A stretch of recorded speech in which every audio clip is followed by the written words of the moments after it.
जिस तरीके से पाकिस्तान के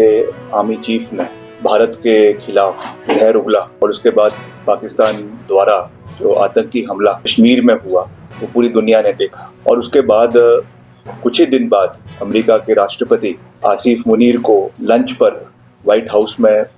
निमंत्रण दे रहे हैं। पहली बार इतिहास में ये हो रहा है कि एक आर्मी चीफ को अमेरिका के राष्ट्रपति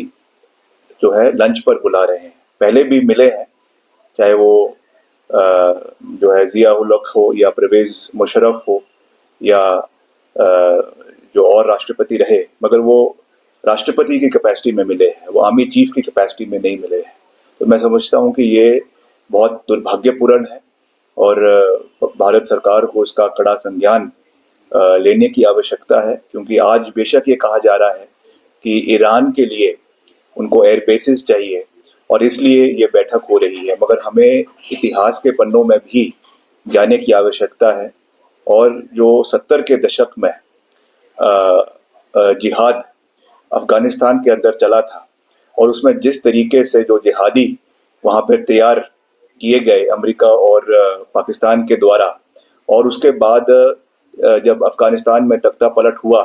उसके बाद वही जिहादी कश्मीर में आके उन्होंने आतंकवाद शुरू किया। These are bitter lessons that we have learned from the history. इसलिए मैं तो यही कह सकता हूँ कि हम एक भारतीय होने के नाते इन सब चीज़ों से चिंतित हैं और भारत सरकार को इसका संज्ञान लेना चाहिए, क्योंकि डोनाल्ड ट्रंप बेशक अमेरिका के राष्ट्रपति है, मगर उनका जिस तरीके से जो रवैया पाकिस्तान के प्रति पिछले कुछ दिनों से रहा है, ये हम सब के लिए एक चिंता का विषय है। और इस पे जो है कूटनीति के माध्यम से इस चीज़ को भारत सरकार को जो है वो अमेरिका के साथ इसको उठाने की आवश्यकता है और इसका विरोध करने की आवश्यकता है। क्या हमारी विदेश नीति में जो है काफी नुकसान हो रहा है विदेश नीति नहीं, देखिए निश्चित तौर से मैं ये नहीं कहूँगा कि इसमें कोई जो है इसमें कोई विरोधाभास है, मगर निश्चित तौर से जिस तरीके से हम